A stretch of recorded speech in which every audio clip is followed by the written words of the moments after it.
Welcome to Talking with Tech. My name is Chris Bouguet, and I'm here with Rachel Madel. Rachel, what's going on? Not much, Chris. I have a story I'm going to share today. Wait. I want to play a quick game before we tell me this story. All right, let's play games. Okay, so here's the game that I want to play. I'm going to give you some quotes, and you tell me if you know who said these quotes, okay? The quotes are all from the same person. Are you ready? Okay, I'm ready. All right, here we go. The first one is, every man dies, but not every man really lives. Do you know who said that? No, I'm really bad at games like this. Give me another one. Yeah, I'll give you some more and see if it resonates. Okay. Return to your friends and tell them that we came here with no peaceful intent, but ready for battle and determined to avenge our own wrongs and set our country free. Let your masters come and attack us. We are ready to meet them beard to beard. No? Anything? Not landing for me. Like, is this like something from the Revolutionary War? No, but the actor in this movie that these are from has played in a Revolutionary War movie. Ooh, okay. So that'll give you a hint as you're guessing along, playing along at home. Here's another one. I cannot be a traitor since I never swore fealty to the English king. Oh, interesting. Wait, is this an actor? These are quotes from a movie that an actor says, but these are also from the person is playing someone from history. I'm not sure. I don't know. I'm going to give you one more. All right. Okay. Maybe two more. Okay, here's this one. There's a difference between us. You think the people of this country exist to provide you with position. I think your position exists to provide those people with freedom. And I go to make sure that they have it. I'm just like, I feel like I'm thinking about like Mel Gibson in The Patriot, but I don't know. You are so close. It is not Mel Gibson in The Patriot. They can never take away our freedom. It's not The Patriot. It's Braveheart. Oh, Braveheart. Yes. And the reason that I wanted to spend a minute coming up and playing that game is that he plays this character named William Wallace. William Wallace. That leads in. I was like, where are we going with this? Chris, you're always like throwing curveballs at me, and I'm always dropping them and picking them back up. Yes. Okay. This leads perfectly into my story. So thank you, Chris, for that fun introduction. I'm actually going to share a story with a gentleman named Bill Wallace, who is a Patreon member and also a part of my email list. Chris, he's also been to some of our trainings, and he shared with me in an email some ideas, and I thought they were so good. So I'm going to give a little of a backstory. Basically, I had sent an email to my email list talking about different ways that you can get kids using core words. And one of the things that I was saying was this idea of no, because kids are oftentimes motivated by saying no, they don't want to do something. You can make a fun, like playful game out of it. You can sabotage kids and get them to say no. So there's lots of different strategies there. And so anyway, I sent this email just giving some of my email list some ideas, and Bill shared some really great insight into this. So I'm going to read a little bit of the email and kind of talk through it with you, Chris, because I think it's really interesting. So he says, one variation or extension on your no activity I've used is what I call sabotage series. This bit involves me pulling items one by one out of a bag or a box and offering to the client. The bag or box, though, contains both desirable and needed items as well as absurd or disliked foil items.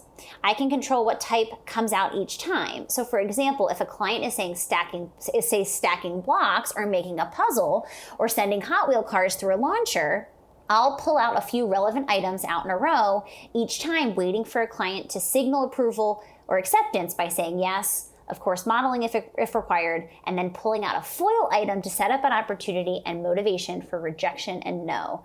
And there's a little bit more to this email, but I want to stop and kind of talk about this. What I love about this is that it's natural. And I think sometimes when we're contriving situations for language and communication opportunities, it feels very forced. And what I like about this is it's just naturally occurring, right? You're doing a puzzle piece in, like, no, I don't need this pencil. I need a puzzle piece, right? So like, no, I don't want the pencil. I want the puzzle piece. And so I just thought this was a really great idea and a simple approach that I just hadn't thought of. I was like, you're right. Like this bag, it creates anticipation, right? Like we're pulling things out. We also can model the word out. And I just thought it was a really practical way to teach like how to say like, no, this isn't the thing that I wanted. We're kind of setting up that expected routine, right? Puzzle piece, puzzle piece, puzzle piece, pencil, right? So anyway, I love that.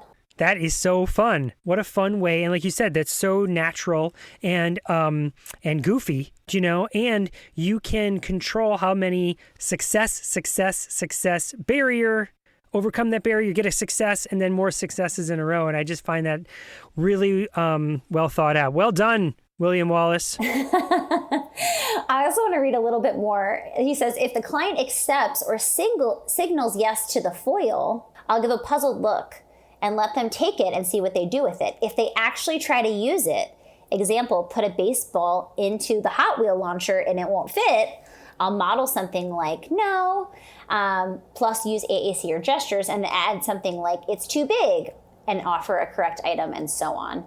Which I just thought, again, is like we're really following a child's lead here and in a way that I really appreciate.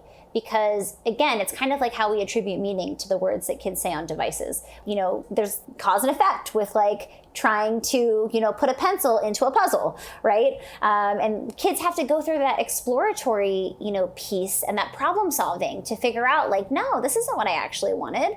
And so I just thought that was such a clever idea and way to target and sabotage this. What does he call it? A sabotage series. Sabotage is one of my favorite strategies of all time. And it is really one of the reasons, it's one of the things I miss most about being with students doing actual work as a speech language pathologist in a direct structured setting is because I could be I always call it like the wacky Uncle Chris. Do you know what I mean? Like the wacky uncle that could come in and set up these kind of fun experiences for the student that do fit naturally. Like, so for instance, in Bill's example there, or your example of the puzzle, taking that, something that happens all the time with puzzles is that you lose a puzzle piece. So we could just intentionally set that up. Like, as we're putting this puzzle piece in here, I'm just going to snag this one and I'm going to sit on it, or I'm going to put it under my chair and I'm going to take this other one and I'm going to just flip that one on the floor, because they oftentimes, and you're making a puzzle, they do fall on the floor. So now it causes this moment of like, well, I'm lost. Where is this thing? And that generates some communication. It generates a language opportunity to say, where is it? Not there. Nope. Is it under the chair? Nope. Is it behind my back? Nope. Is it on my head? Nope. It's on the floor. There it is. That sort of thing. I'm curious, Chris, because I forget what I was doing. I was either reading something on Facebook, or I don't know where this came from, but I was reading something from someone saying that like they don't really believe in contriving situations. They just follow a child's lead. And I kind of like had some pushback for that, because at least what I've learned in my practice is that if we just solely follow a child's lead and we don't ever kind of try to figure out situations where we can use these strategies like sabotage and all these things, then I just don't think we get enough repetitive practice that we need in order to really generalize these words that we're learning. And so I'm just curious what your thoughts are, because I think it's a balancing act, right? Like we can't just like, I don't want to contrive situations that would never actually happen in a child's life just to get them to say a specific word. But I do think it's valuable to really, think of situations that would mimic real world problems and circumstances, like how often do we actually lose a puzzle piece, in order to teach kids how to communicate what they need, to advocate for what they need, and to just, again, get that repetitive practice, because we just need so many opportunities with this specific word, for example, to learn it and to use it. And so I'm just curious what your thoughts are on that. My thoughts are that you have to contrive certain situations depending on the skill and the word that you are the targets of what you're trying to teach. So for instance, if you were going for like a social emotional and you're teaching like how to handle a situation, well, and what you might say in these situations, you might need to practice in a contrived setting so that when it becomes generalized to a real world setting, you know what to do. In the very much same way, when we do professional learning, we practice outside of the setting, and then you go and you practice in the setting with the student. But you had some moments to practice in a contrived setting. But I bet what that person was getting at online, that you referenced, is like, I just always follow the child's lead, is that I bet that person's experiences, they see so much contrived, right? It is, they're like in an autism program, maybe you go in there and it's like everything is structured to a T. So I'm going to go complete 180 and say I never do that. And anytime you're at any polar opposite like that, it's probably the sweet spot. The right move is probably some sort of sweet spot in the middle. Do you know what I mean? Like, okay, you don't have to do all contrived, and you don't have to do all completely follow the child's lead. There's going to be some sort of experience in the middle. Yeah, I mean, I would agree with that. I think anytime we're on the opposite ends of spectrum, it's probably like we need to take a few steps towards the middle. But it was interesting to think about. And for a second, I was like, oh no, like, am I doing the wrong thing? Am I contriving too much? And I was like, I don't think so, because my kids need opportunities to practice. And it's not like they're not motivated. It's not like they're not useful situations that we're thinking through, right? I just think it gives more opportunities for practicing. And we need a lot more opportunities. And it's just like, it kind of goes along with this idea of balancing all of the aided language input that we're giving kids, but then also getting really strategic about the vocabulary that we're choosing to really hone in on and target specifically. Like, I want parents and teachers and communication partners to model all the different words in all the different situations, just so we're giving all of that rich language input. But we also need to have, like, on the other side, like a strategic plan to really practice those words and get them generalizing so that kids have, autonomy and the ability to create independent, words and phrases and, useful things for their life that they want to communicate. So I think it's kind of just the same balancing act, is like, we need to kind of do both and be cognizant of both, so that we're able to see gains. Mm-hmm. I think of an example, like a practical example would be, let's say I'm walking down the hall with a student and I drop my clipboard, and then I pick it up and then I drop it again. And then I pick it up and I drop it again. Well, why am I doing that? Because, well, there might be some language target, like the phrasal verb, pick it up, or do you need help? Or, oh, I'm sorry, to maybe teach some sort of empathy that's what you do, because maybe I'm picturing myself in an elementary school with a student standing next to me, right?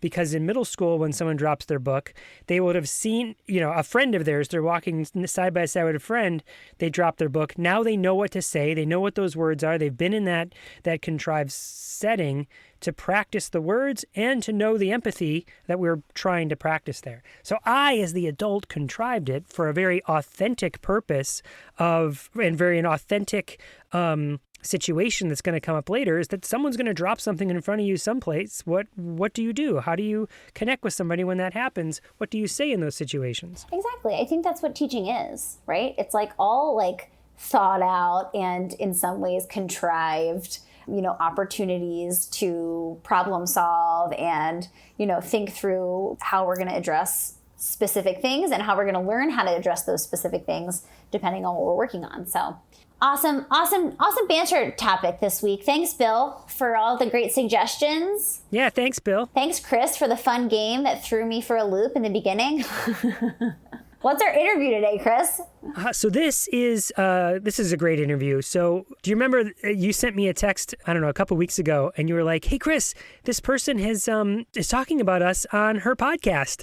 And I wrote you back, I said, oh, I know this podcast. So this is Kimberly Albrecht, and she is a parent. This is a parent interview, but she also has a podcast. The way she structures her podcast is that she does 12 episodes on one specific topic. So she might interview different people about this topic. And she is a parent with a student that has a communication device.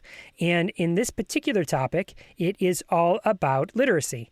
And so she had contacted me as one of the people to interview in her 12 episode series. So her and I, this is kind of an exchange. I went on the Loma podcast and we talk all about, the podcast here and the interview coming up.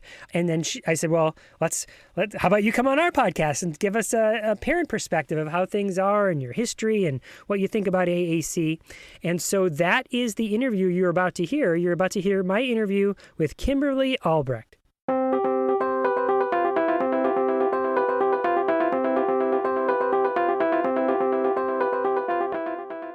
Hey there! If you love listening to this podcast, we would be so grateful for your support to keep it going. By becoming a Patreon member, you can not only help us cover the cost of this podcast, but you can get some really great bonus content as well. We post video tutorials, behind-the-scenes recordings, and bonus segments from our interviews. We would love for you to join us by going to patreon.com/talkingwithtech. That's patreon.com/talkingwithtech.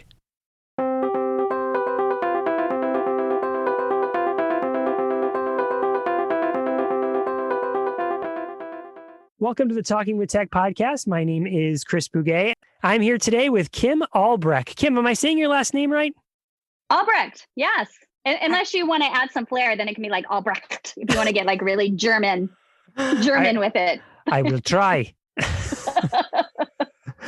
So what we're doing here today is a little bit of an exchange of, we're doing like a podcast swap, would you say, Kim? Is that fair? I mean, I came on the Loma podcast, which you're the host of, and now you're coming on the Talking with Tech podcast. Does that sound fair? Yes, that sounds fair. Although I must admit, I do not feel worthy to be. I almost feel like I need to do a disclaimer for all of your listeners ahead of time. Like, the quality of guests that you have on this show blow me away. In fact, in our current series that you are a part of, in the intro section, I tell all our listeners, like, supplementary material is to listen to the Talking with Tech podcast as we go through our current literacy series. So it's funny you say that, because Rachel, the co-host of this podcast, she sent me a text. She's like, "Hey, we were mentioned on this podcast," and she sent it to me, and because someone sent it to her. You know, one of your listeners, the Venn diagram of listeners overlapped, and they right. they contacted Rachel, and so Rachel sent it to me, and I was like, "Oh yeah, I know, she's coming on our podcast too. I'm one of the people she interviewed." So I listened to that episode. Thank you for because the episode that you're referring to is not the one that we recorded, but you're kind of your launch into this series. So since we're there, why don't we talk about that real quick? Can you tell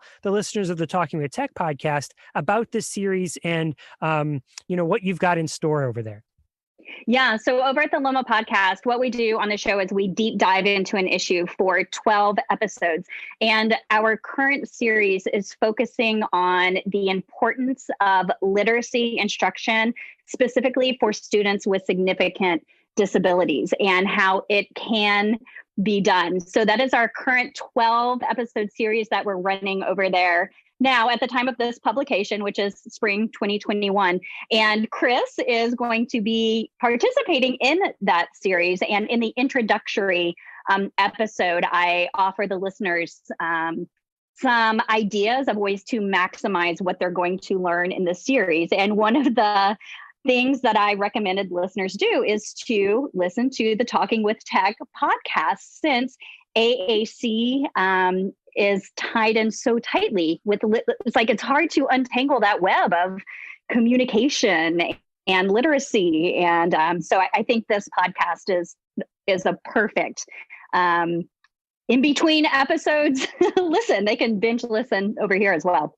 I couldn't agree more. I totally loved that introduction episode, and I was totally hooked. And I had a little bit of behind the scenes, being one of the people that you interviewed, because you had kind of showed me who else was coming. So it was like awesome. It's an awesome series. So I cannot wait. I'm in. I'm subscribed. I'm gonna listen to all of them.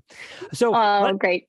Let's rewind for a second, though. So let's talk about who you are and what you do, and then we'll get to how you got to producing the podcast.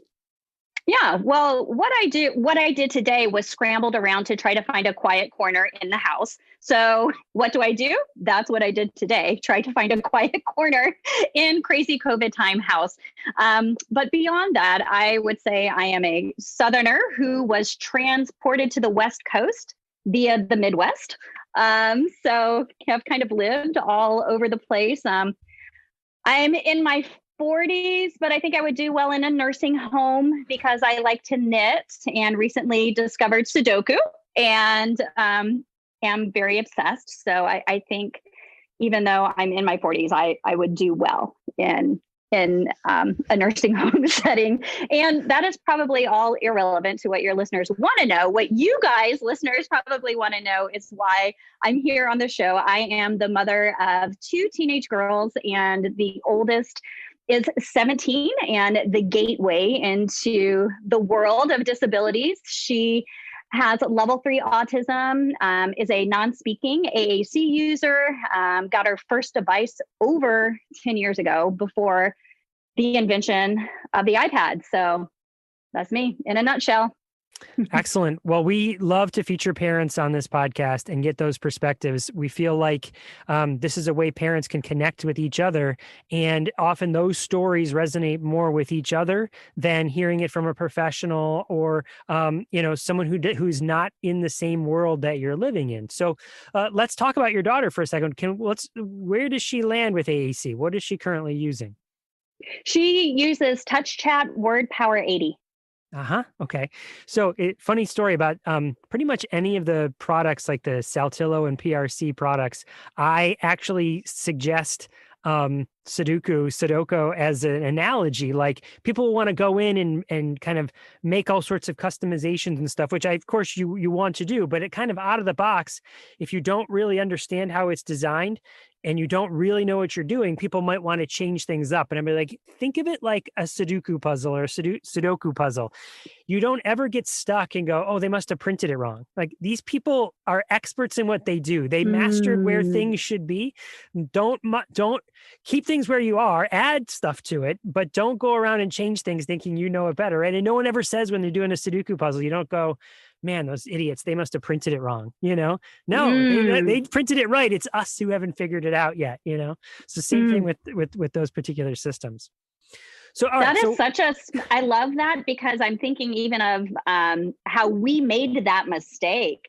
Over the 10 years, there was like a period of time where we kept making some changes and customizing and doing all this stuff. And it ended up being a little bit of a jumbled mess, to the point where our SLP was like, scrap the whole thing and start over again. So I'm glad you brought that up, because that has been a part of something that we've experienced in over a decade of AAC use. Well, so this is an excellent segue to the next question, which is you let's talk about this arc of your journey over the last 10 years. Like, how did it start? What kind of stages did you go through? And then where are you now?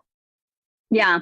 Well, I think I was never a hard sell with the idea of using augmentative communication. I think maybe some families have that initial period of resistance because of maybe hearing some misinformation about why use AAC. And so we were never in that camp of having to go through the stage of being convinced by the SLP that this is a really, really good idea.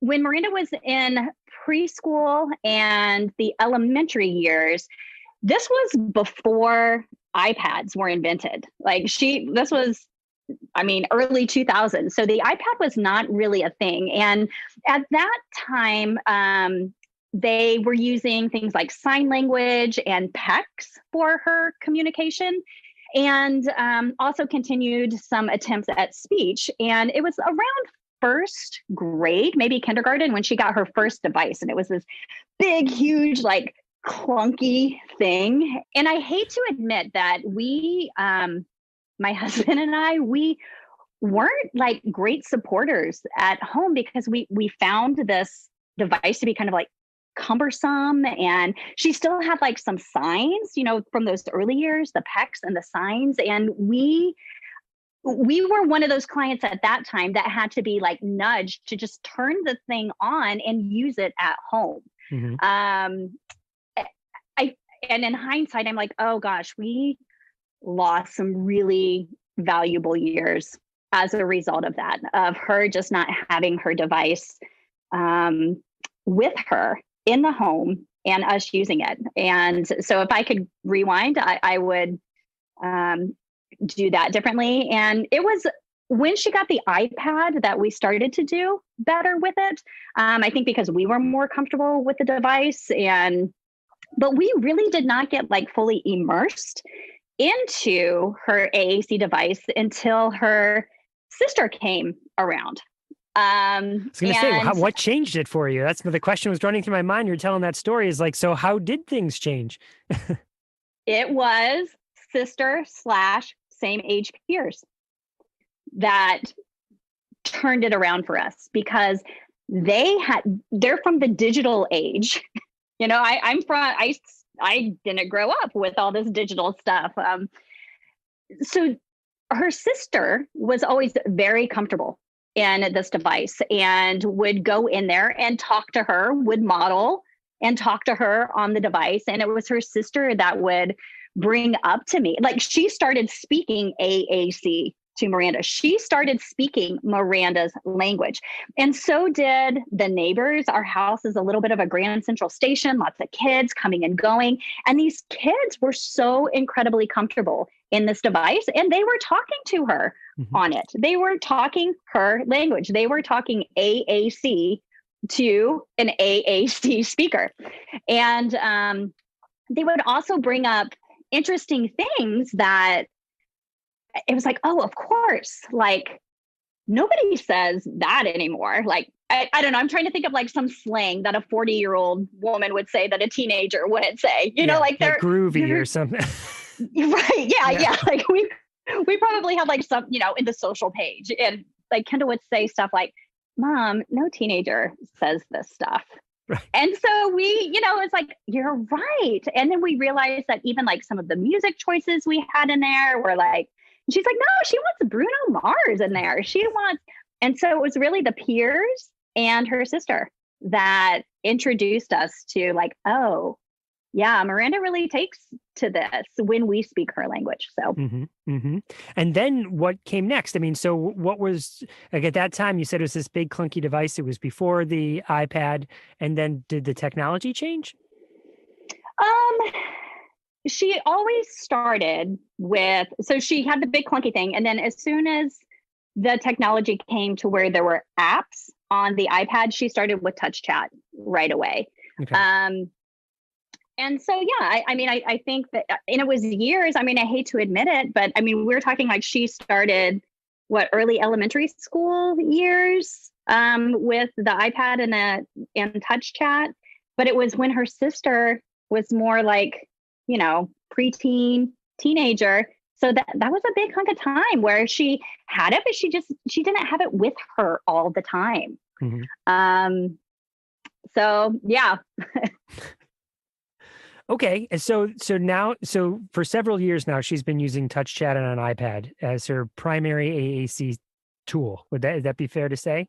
Oh, yeah. So now, I mean, so she's 17 now. So this has been, I don't know how many years ago, 6 years, 6 years of us like, oh, okay, this is how Miranda speaks. So now we're like 6 years in to speaking AAC with her always having her device with her. So yeah, that's what she speaks now. I would say that how can she communicate on the device? She is definitely coming along. It started, I think how most start, where it's a lot of like requesting of things. And it was really exciting when she started sharing experiences with us. I remember the first time she did that, we were at the Redwood Forest and we were hiking. So we were going for a hike in the forest and she had her device with her. And years past, we probably would not have had her have her device with her. So, as parents, we're finally catching up to providing her what she needs. But she did. We were walking through the forest with her device and she went on there and said, "Yellow leaf fall." And it was just like such this beautiful moment because I was like, she wants to share the experience with me of the golden leaves falling to the ground in the fall. That's awesome. Yeah, it's totally changing. In speech circles, we call it the pragmatic function. And what you just said is we see it all the time. And there's so many of us that harp on not getting stuck at requesting. And that what she just did is comment, just made a comment because it was in her mind and expressed it to you. And that's like such a powerful thing. She wasn't labeling the leaf that she saw, right? She was commenting on how kind of beautiful it was, right? Mhm. That's awesome. Let's talk about the experiences that some of the challenges and barriers that you face when it comes to modeling, because it sounds like now that your family is using the device to model, to show where words are and what they mean. So what are some of the challenges and barriers, maybe not just to modeling, but just in general? I mean, Yeah. that you face and how you've overcome them, or maybe if you haven't overcome them, how you're working on it, to overcome them. Yeah. I haven't overcome them, which is why I listen to the Talking with Tech podcast. So, so maybe I'll give you some ideas for content on future shows as well. I think right now, one of the biggest barriers that we're facing, honestly, is finding an SLP that is, and I know you have a lot of SLPs that listen to the show, finding an SLP that is like deeply trained in AAC. And by deeply, I mean like helping us move beyond communicating right there on the device, but rather doing things like integrating the device into social media or syncing the device to easily send text messages, or using the device, the voice on the device to initiate Amazon Echo. Mm-hmm. Because right now I find that a lot of it's just never brought up or introduced as an idea. And as I'm sitting here thinking about Miranda moving into her adult life, I'm like, well, part of communication is being able to get your message to the person who needs it. And that person may not always be sitting right there. Mm-hmm. And it's just never come up. And I feel like whenever we try to bring it up, they're like, oh, I don't know. Does Touch Chat do that? So I feel like that's kind of been a bit of a I feel like I can't find anybody who can like take charge of this next phase Mm-hmm. in her communication. So I think that, and then a common one that we've just had through the years that I'm sure SLPs can relate to and parents can relate to, and that's just getting consistency across the entire team and across all settings. That's just, just the through line has always been, I mean, even my husband and I consistently using it, like the SLP, that was the problem with us, consistently using it across settings. So I think we see that a lot. You bring up the second barrier there. Let's talk about each one of those. But I think the second barrier there is something that we see with every parent everywhere when it comes to really any student with a disability, especially one that uses communication device. Let me ask you this. In the span of time in school, how many different speech therapists do you think you've worked with? Oh, I mean, there was 1 year we had 3 in 1 year. 3 in 1 year. Yeah. It's been incredibly inconsistent, and not to anybody's fault. These SLPs have caseloads of 60 people and, Right. In their school, maybe more. And I don't know. I'm not sure what the fix is for that, but to answer your question, a lot. I can't even count. I mean, Chris, I can't even count. Yeah, and that's just a speech therapist. What about all the teachers, right? And all the support staff that teaching assistants, and the list goes on. Hundreds. A lot. Let me ask, like when your daughter's attending school, either distance learning or in person, can I ask, is she in person or distance, or how does it work? Well, that's an interesting question. In fact, on our podcast, there's been a couple of episodes just on we're in the middle of a very interesting educational journey right now. She will be starting at a new school, an NPS, in the fall. So right now she has been home with us, homeschooled since around February 2019.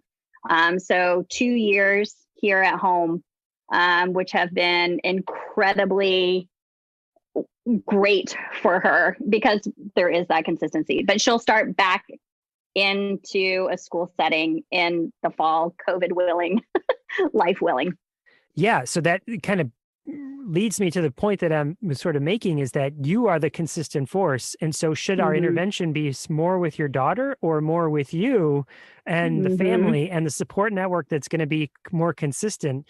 Because then the next speech therapist, the next teacher, their skills when it comes to AAC, sort of what you're referring to with that first barrier, is might be all over the map, and you might even have people that are aware of what to do, but are not practiced on how to do it. Do you know? I'll take those people over who don't know anything. Do you know what I mean? But so let me ask you this. Do you know if you have access to any personnel that specifically work in assistive technology? Because I feel like the answer to your problem with the besides linguistically, like, can you, like you said, mentioned text messages and reaching out to Amazon and maybe controlling the environment with the device and communicating beyond just a one-to-one in a setting. Someone who's skilled in that, an assistive technology person might not know, but they might be the person that has would take that sort of challenge on and say, let me see if I can figure that out. Like, I don't know, but I'll learn, Yeah. I don't know the answer to that in the new school. But that's interesting. I'm thinking of IEP meetings and parents, and most public schools do have AT staff there, but I don't think I've ever seen an assistive technology person at an IEP meeting. Yeah. Well, typically we like to maybe not attend the IEP meeting so much as be a support to the whole IEP team.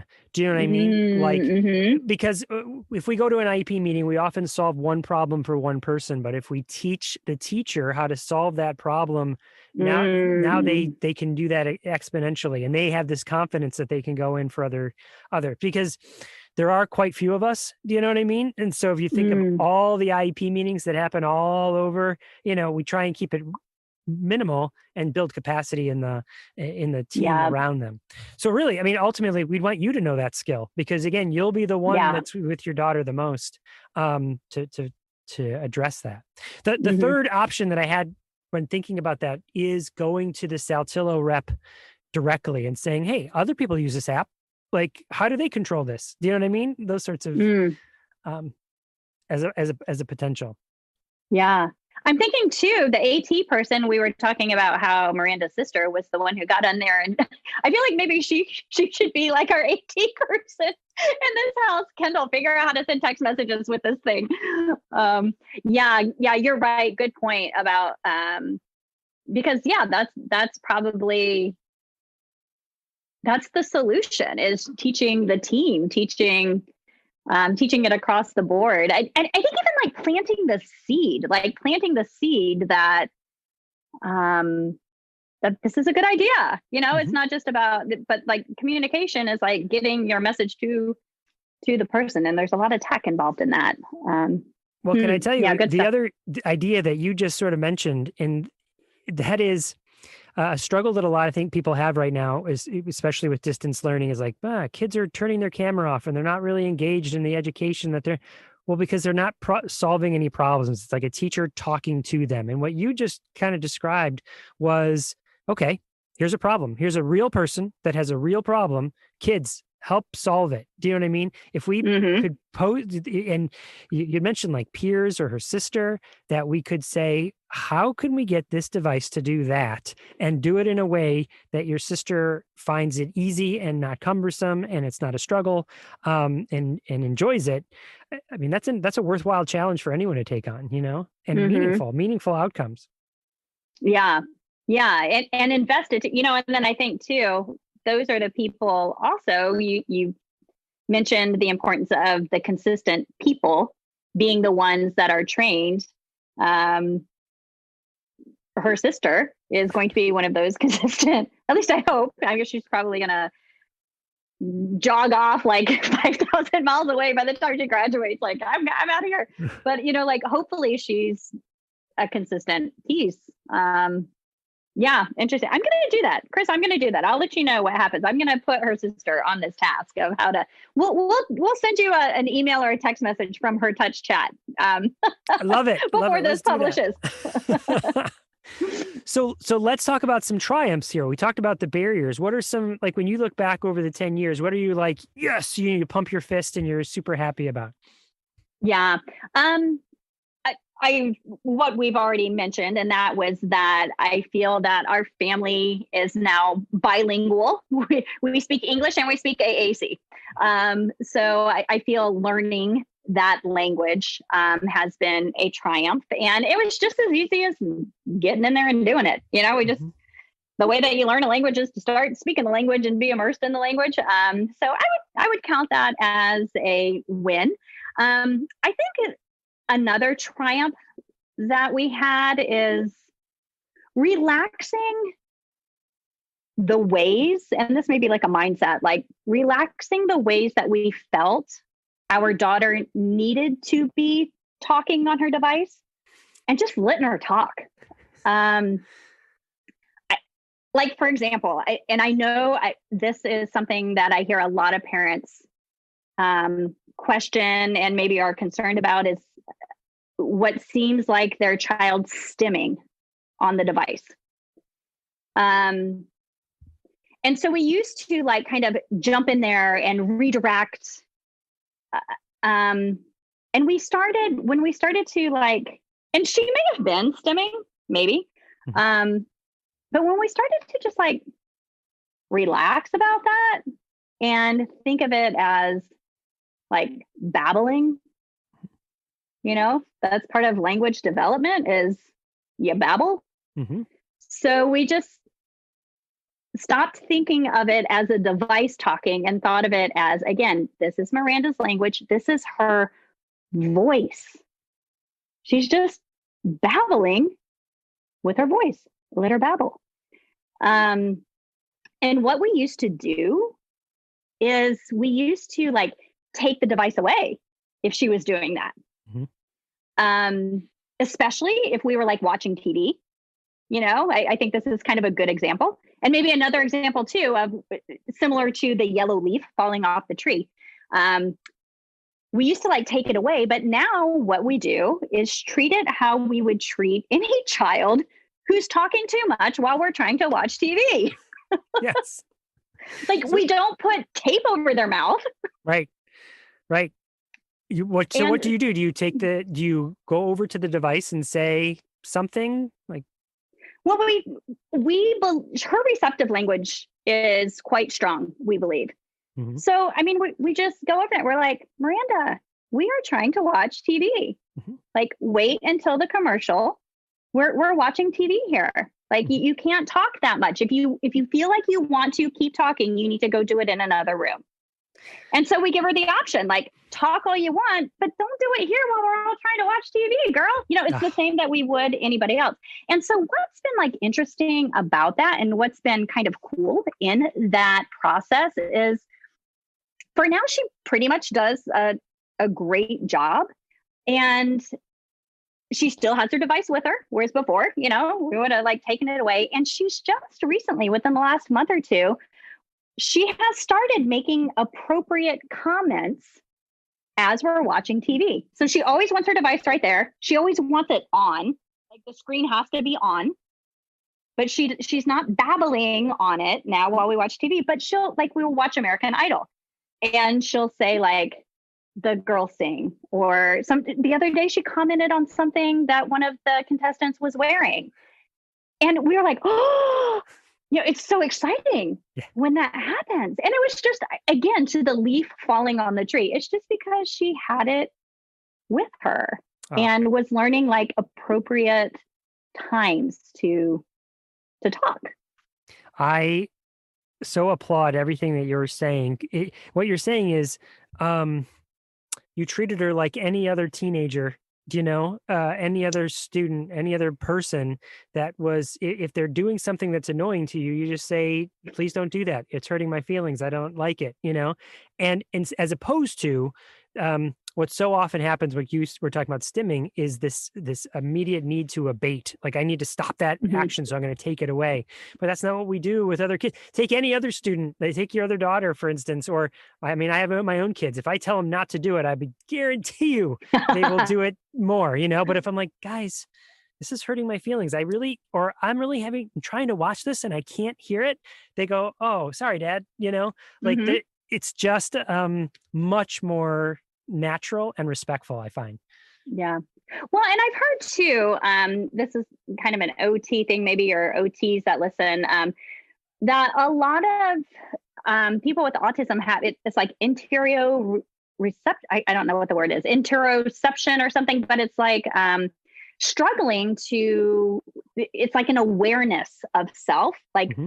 a lack of awareness of like that they're being loud or so it may be as simple as I just don't realize it. I mean, most teens don't realize it, right? Like we have to tell them like, hey, you're being loud, like tone it down about 3 notches. But then you add maybe a potential like sensory thing that keeps you from even being aware of things like that. And, I think it's just a matter of like teaching what's appropriate and what's not. And offering that option. And we tell Miranda, like, if you want to keep talking, you can, but you just can't do it here because we're trying to watch TV. Like, go to your room and do it. And she does sometimes. She'll go back there and she'll push like water, water, water, water, water, whatever. Right. Thing she was doing. And there's so many points you're bringing up. So in that moment where she's hitting water, water, water, I often think of those sort of stimming behaviors, even if she's not really requesting water, it's just maybe soothing right now to hit this word water. That would be similar to me who doesn't have autism. Well, I used to have long hair and I would twirl my hair and it would just make me feel better. Maybe we all have our little things that we do that comfort us in some way. And if you just stop the podcast and think about it, you'd be like, yeah, right. I do this thing when I'm driving, or I bite my lip all the time, or whatever the thing is. And imagine someone always telling you that was wrong and you had to stop that, Right. So I love, so I try and think of it in those terms. And then the thing you're talking about raising awareness of your own self and what you're doing, that is so true. Where I first learned of that notion was students with visual impairments, actually students who are completely blind. When they're completely blind, they might be making movements with their hands and not realizing that those movements, other people can see them, that might be distracting to somebody else. And so the teachers of the visually impaired will teach them explicitly, hey, your hands up, you could be aware other people can see you. And you'd use that. And it's the same notion here, is that your actions are being perceived by other people and you make a difference in the world, Mm-hmm. Oh, I like that. You make a difference. Oh, that's a neat way to word it, Chris. I like that. All right. So let's talk about the podcast then. So you at some point move from being parent only to parent who produces a podcast. So how did the Loma podcast come to be, and what's its mission, and what have you done so far, and where would you like it to go? Tell us all your hopes and dreams. All my hopes and dreams. Well, my hope for today is to, I don't know, to like find a place in the house that is quiet. I think we're doing okay so far. My hopes and dreams. So the podcast, Chris, I don't really know how it started. I feel like it was one of those things that went from like 0 to 100 in a matter of a month. It started several years ago. I think we're maybe 4 or 5 years in. There weren't that many podcasts at the time. And my daughter was like 14, 15 around that time. And we were beginning to look into the future and just had so many questions about how to best prepare a life for her that is filled with purpose and dignity and choice and independence of her father and I. And with her having significant, pretty much around the clock support needs, there were just a lot of questions that went with that. Like, how are we going? And we realized that all parents are asking similar questions and are seeking the same kind of answers. And we on the podcast are incredibly fortunate to, we're known for really high caliber guests, which Chris is why you are in this next series. And we take a single topic that is related to planning that future. And we deep dive into it for 12 episodes. We've done, like we mentioned, we're currently doing a communication series, a literacy series. And we have done, we've done so many series. We did a technology series. We've done a housing series. We did transition planning. So transitioning out of school services into adult services. We had a whole series on that. We have done a series on complicated behaviors. So even things like fecal smearing, co-occurring psychiatric conditions. So yeah, I feel like we are a bit of a unicorn in the podcast world because we do dive so deep into these topics, and the guests that we get they're par none experts in the field. We do not have an episode if we cannot get the guest we want to do that episode. Mm-hmm. We just don't do it unless we can get who we want. So yeah, that's what we're doing over there. I love the format of 12 episodes. I mean, that's like a very doable thing for families. Like I sometimes I feel like a barrier of the Talking with Tech podcast is like, well, we've got 100 episodes. Where do I start and how do I search it? And which is the right place for me to go? And there's ways we can do that, but knowing that you have 12 episodes feels very doable. Do you know what I mean? Like there's a start and there's an end, and I can go look at another series of start to end. It's like a series in a television show. I know it's going to take me this amount of time to get through it. Do you know what I mean? Yeah. And I feel like there's some real value there. So I think that was really wise of you to set it up that way. Well, and you know what it feels like to me too? It feels like going to a conference. Where you have your keynote speakers and your experts speaking on an episode, but it's a conference that you can attend for free and that you can do while you are going for a walk or folding the laundry or whatever, because we're bringing the same guests that you're going to get at some of these conferences right through your earbuds. And you can hit the 1.5 button or the 2 times button. You can listen to it if that particular speaker's a little bit slow, you can do that. Yeah, I think that's so awesome.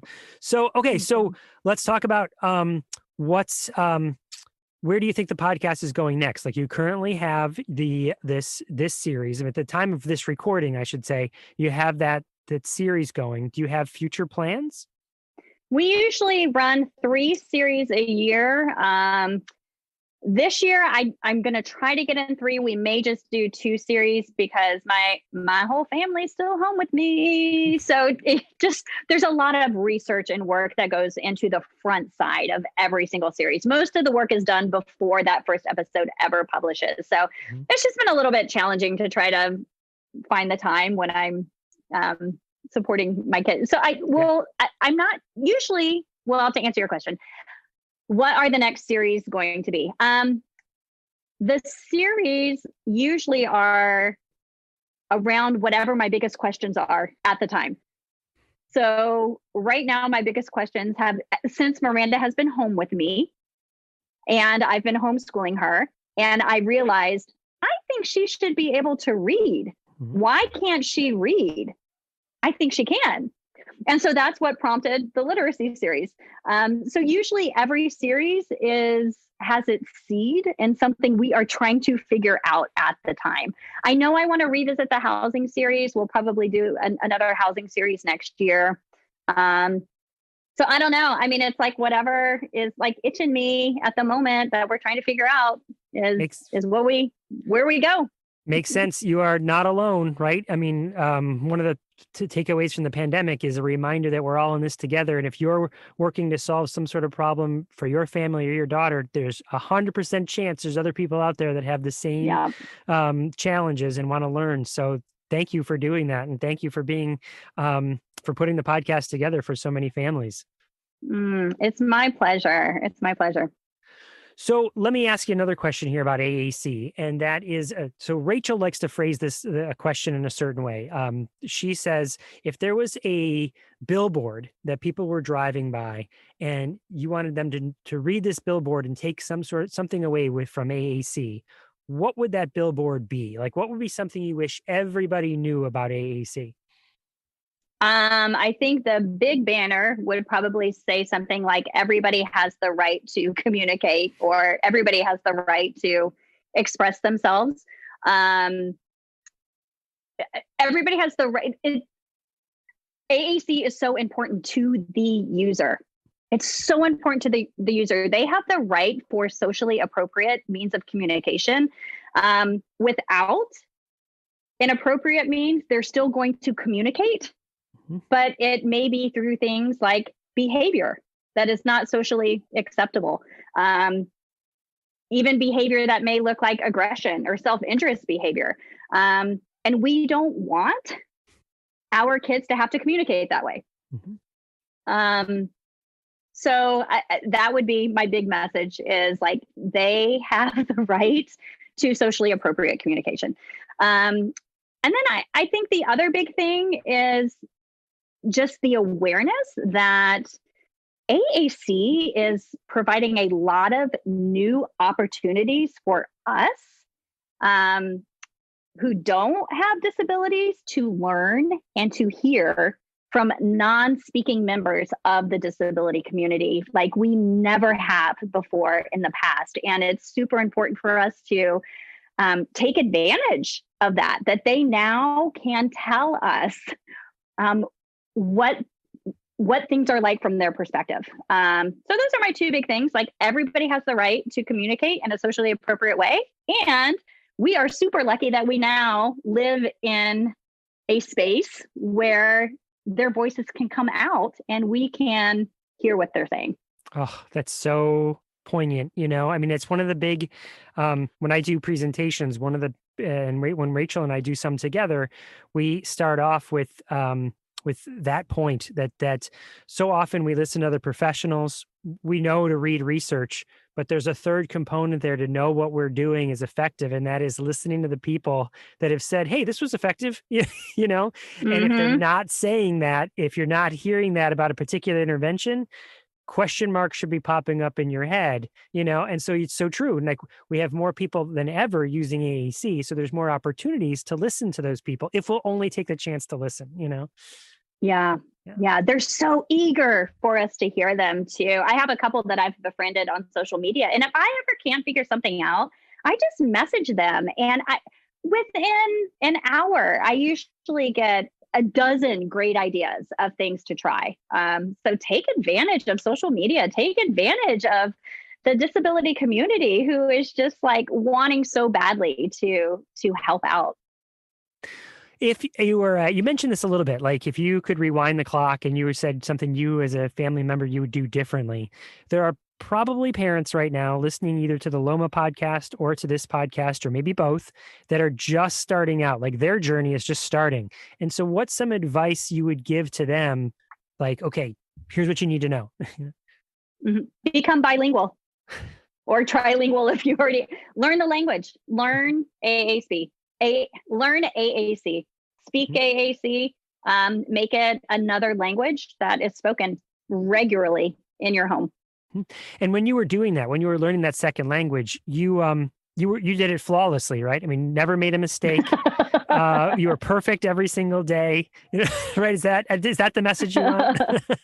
Well, what's interesting about that too, Chris, is I think what it does also is, so we quickly discover like it takes longer. It takes longer to speak AAC than it does to speak from our vocal cords. And it's taught me to respect AAC users and to allow the space and the time that is necessary for them to get their message across as well. So I think when we start speaking that language, we realize like, oh gosh, like there's some fumbling around in this. Even once you become fluent in it, there's still some fumbling around in it. And it just creates like an understanding of like, give everyone time to like, let the AAC speaker process, think about what they want to say, and then figure out how to do it in this device. Now, I think I might know the answer to this kind of last question that I want to ask you, but I'm going to ask it anyway. And that is, I like to kind of ask what people who are stakeholders in AAC, what's got you curious? Like, what would you want to learn more about? And my guess at your answer is literacy, because you're doing a whole 12 episode podcast series on literacy. So is that it, or is there something else that's kind of got you curious or wondering, or, about AAC? Well, I think what we already talked about, kind of integrating the technology into it, how to get the communication to be delivered to whoever they want the message to be delivered to. So I think the integration of it is something which we talked about before. And then, the literacy piece, because something interesting that I've learned in this series, talking to our expert guests, is that we're trying to untangle, but can't untangle the web that is communication and literacy, and that we should be cautious about stopping at speech generating devices and icons, and make sure that we are allowing access to a full keyboard, so that the user is not limited to whatever is programmed in the device. It would be like you and I talking only through the emojis that Apple puts on our phone. So I'm really interested in how to teach literacy as a component of communication. And I'm hoping that this series will enlighten me and my listeners how to do that. I know that you mentioned Karen Erickson and David Copenhaver's book, and that was going to be kind of a big part of the series. You mentioned that in the launch episode of the series. I want to tell you that just today, this very day, this morning, because we're recording in the afternoon, and at least in my neck of the woods, it's the afternoon. The team that I work with has been doing a book study, not a podcast study. We've been doing a book study on that study, where we read one chapter and then we come back and we discuss it, and we talk about how we can implement the features of that chapter into our daily work, but then how we can make it apply more systemically to our neck of the woods. And so I'm with you with that challenge of literacy. I think there are so many people that listen to the Talking with Tech podcast that say that is their challenge as well. Like, they want to take that on, and we want to not limit kids in any sort of way. And that means, like you said, access to the alphabet, access to a keyboard, access to spelling, and access to literacy. Mm-hmm. Yeah.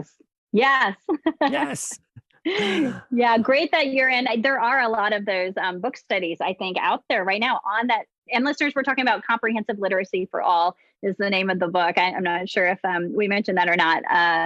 But yeah, it's kind of taking root and taking hold, and it's really exciting, I think, to see this new movement and excitement around teaching literacy to students with disabilities, and not just stopping at icons, but the keyboard as well. Awesome. Any final thoughts here, Kim? Just thank you to you and Rachel for this show. Just outstanding. As a parent, I know you have listeners. You guys are so fantastic at what you do, that you are bringing in therapists, you are bringing in teachers, you are bringing in parents, and there's just nothing like you out there. That anytime a parent reaches out to me and they're like a new AAC user, I'm like, Talking with Tech, you've got to, like, if you're just starting, or even if you've been on the AAC journey for a while, like, Talking with Tech is your show. So thank you for putting this out there. I think it's an overwhelming thing a lot of times for us parents, and you and Rachel are just fun to listen to and have such great guests. So thank you for putting on the show, and thank you for letting me slide in here for an episode. Well, thank you for coming on and volunteering your time and your openness to you and your family, and to the podcast and the series that you're doing. I know that I'm going to be sharing that with educators. I'm going to be sharing that with family members to help spread the word about literacy for all, and not just that series, but all the other series that you've done before. So keep up the good work. Thank you so much. And we so appreciate your time. Thanks so much.